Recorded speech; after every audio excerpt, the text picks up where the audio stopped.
Hi, team. So, welcome back to day 11. And today we thought we would just go after a bit of money mindset for those of you that struggle.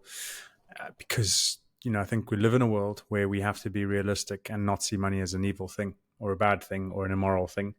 But actually, it's got to be an enabler to how we can actually have a proper effect in the world and have an effect on the things that we want to have an effect on.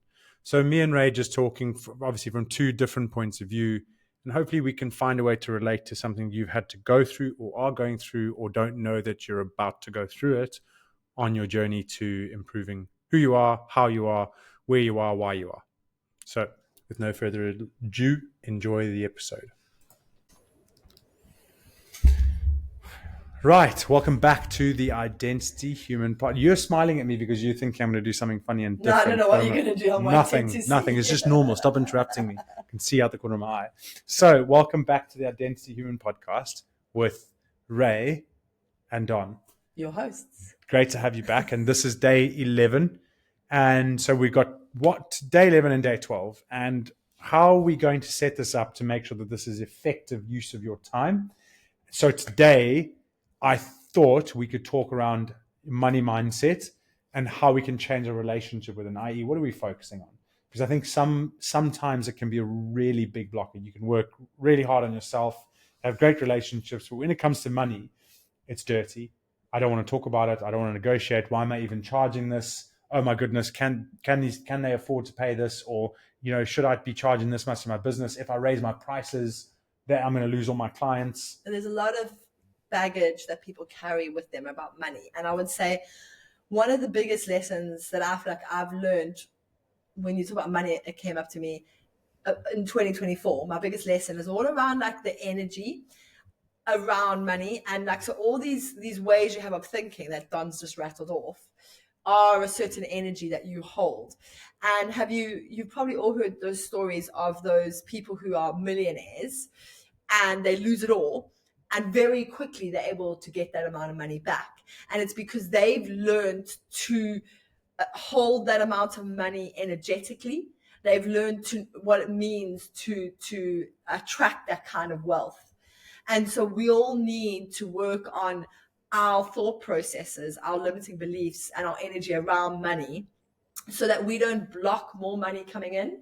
Because if you are always see money as a finite resource, like there's not enough of it, and you got to hold it close to you because it's going to run out, then you're going to make decisions from that space, and you're not going to welcome the abundance in. So we really want to kind of bring to you this idea that if you are always focusing on saving money, you're going to limit your potential. And it all comes it's like around the whole idea of energy. How can you expand your container that allows you to hold on to money? Because you also hear stories of people who make millions. They have a successful business, but they can't seem to hold on to that wealth. It seems to just leak out in costs and other things come up because they haven't learned what it means to energetically hold space for that money without freaking out. They get a whole lot of money and they're like, people who win the lotto. They win a whole lot of money, and yet you'll hear so many stories of them losing all that money because they don't know how. And it's not just like the technical side of being an accountant or how to invest the money, but how to actually just think calmly and not be overwhelmed about money. Does that make sense? Yeah. Why you're just like staring at me? No, I'm listening. You're in flow there.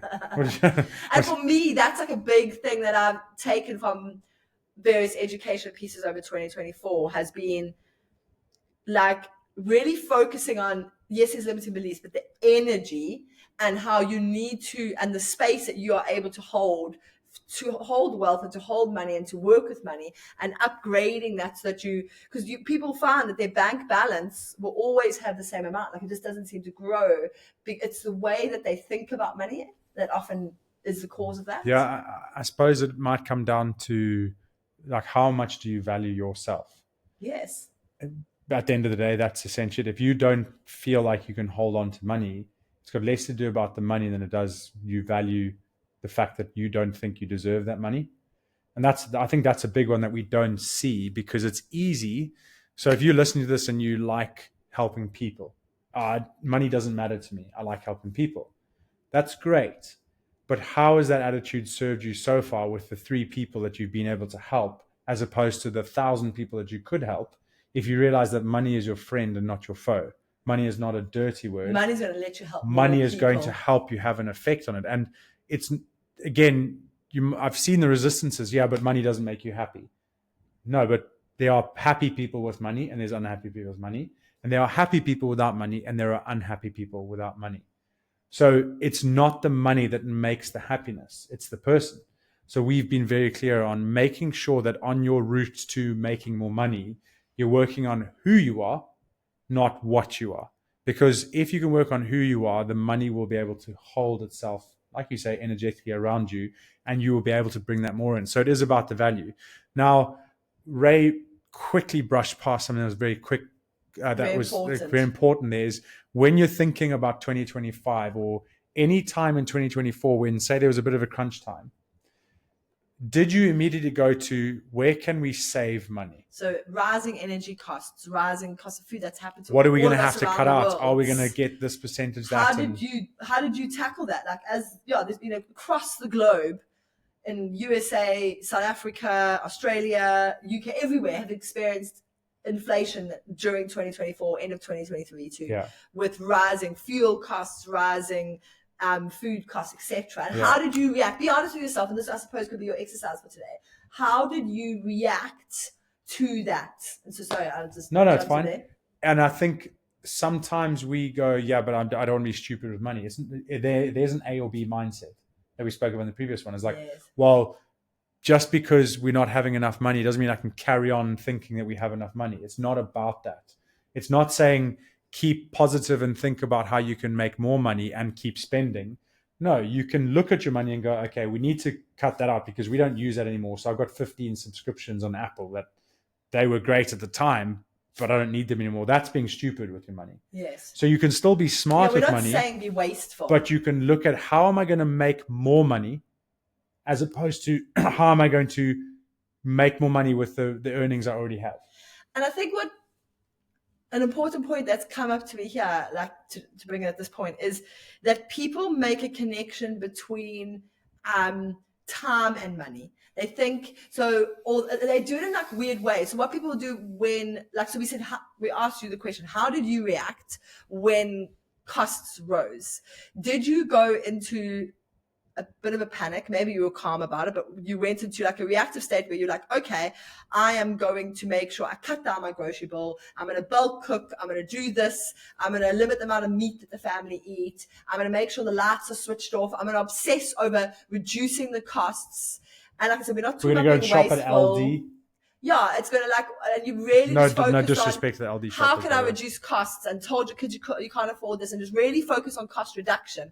And maybe you spent, I'm trying to give an example. You touched on a good point there. Maybe you spend 5 times, like you spend maybe 5 hours on your Saturday doing something. I can't think of an example with coupons. Food or coupons or hunting out deals, and you spend 5 hours of your Saturday actually doing this to save a bit of money, and not you focusing on the cost reduction instead of the bigger picture.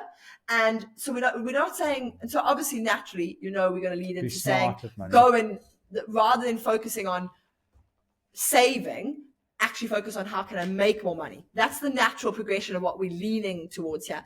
But I want to caveat what we're saying with the fact that we're not saying you're going to need to put more time towards working.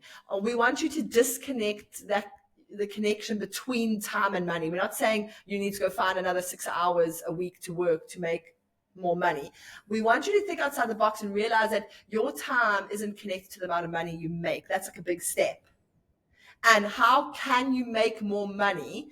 Not necessarily committing 6 hours every week to another sideline job, but your focus when you come to pitch times, you'll be so much better off if you can focus on how can I make more rather than how I can save. Yeah, and I suppose a good immediate challenge would be to say, if you were to wake up tomorrow and send all your current clients an email saying we're going to raise our prices by 10%, how would that make you feel? Then on the other side of that, go, well, if your service was that good, would they not be willing to pay that? If they weren't, then is your service as good as you think it is? Because that's about, if you truly believe in what you do, you'll be like, yeah, why would you run away from me? Like, you would be able to get them in a conversation and go like, I'll change your life. Because that's when you know that you're truly operating from a business that you want, that is adding value, and that you will start to bring in more money because you believe so much in it that you know that the value that you're giving them is tenfold the money that they're paying you for that value. Yeah. And that's been a big thing that you've definitely put into your service, is like, you're not the cheapest accountant around, but you give way more value than you get money transaction back. In terms of, you can change someone's business around because you focus on the client in terms of how they make their decisions, what decisions they make, and then you educate them at the same time and run their finances. But they just pay you to run their finances. Yeah. And that's because you're super confident in your service and you know it inside and out. And that's why when someone leaves you, like, say a client goes, oh, I just can't afford this anymore. You go, that's a shame, because I know that the person they're going to isn't going to offer them anywhere near the service that they're getting now. But that's just the way it is. And like, this all ties into, John's talking about like business stuff, but it all ties into your money mindset, because you need to, the starting point is to value what you offer to people. But the starting point is obviously to make sure that you're not just offering rubbish. That is an obvious, and maybe it's not obvious, but that's the starting point. But once you've given a good quality service, you need to believe in that. And so when you know that you need to make more money because things are tight, you should be leaning into, well, how can I give a greater service so that if I put my prices up, it doesn't matter? Or how am I already delivering that service, and it's not going to matter if I bump it up 10% because it's justified, as opposed to being like, in your business or personal life, I'm going to cut costs, because you can only cut costs so far. Hey guys, just a quick interruption for the challenge. It's a quick reminder. And listen, if you've signed up and you're keen, like, yeah, Don, okay, get someone else involved that you want to go through it with you. So how about a friend that you think might need this? Just remember, it's free. It's only a 5-day commitment. And I mean, it's not even 5 days. That sounds bad. It's very short time commitment to something that can actually make a huge difference. And if you do it with someone else, you're more than likely going to keep on going on and on and on and on and on and have better success long term. So that's just a reminder. Pick one person, bring them along to the challenge, get them to sign up. See you in the challenge.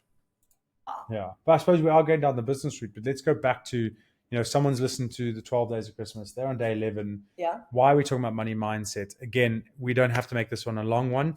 It's just, how much do you value yourself so that you can see that we live in a world today that you can have more effect with money. That doesn't mean you can't have an effect without it, but don't demonize it. Yes. And don't knock your own value into what service that you're giving to others and those around you. That's what you've got to start. You've got to start realizing that who you are is important, who you are and the presence that you bring to others around you, that's valuable, and you can't put money on that. So change the way you see money and make sure that we're looking at how can I make more, not how can I save more? Because when you put yourself into how can I make more mindset, your brain gets creative. You don't go into survival mode. You get less stressed. Generally, if you think about just the mindset and stress and health and wellness, but if you're keeping your mind into the solution-focused point of view, you are not going to dip down into the scarcity, survival, Maslow's hierarchy of needs down to the bottom kind of mindset. And just by keeping yourself up there in terms of how can I make more money, you're going to approach every single day slightly differently to if you didn't. And that's my biggest message is let's make sure that we're focusing on how do we make more money, not how do we save more money. Yes. Okay. Great one. Yeah. Cool. All right. Well, thank you very much for listening. Remember, Ubuntu, we are who we are through others. I'll work on me for you if you work on you for me. Have a great day.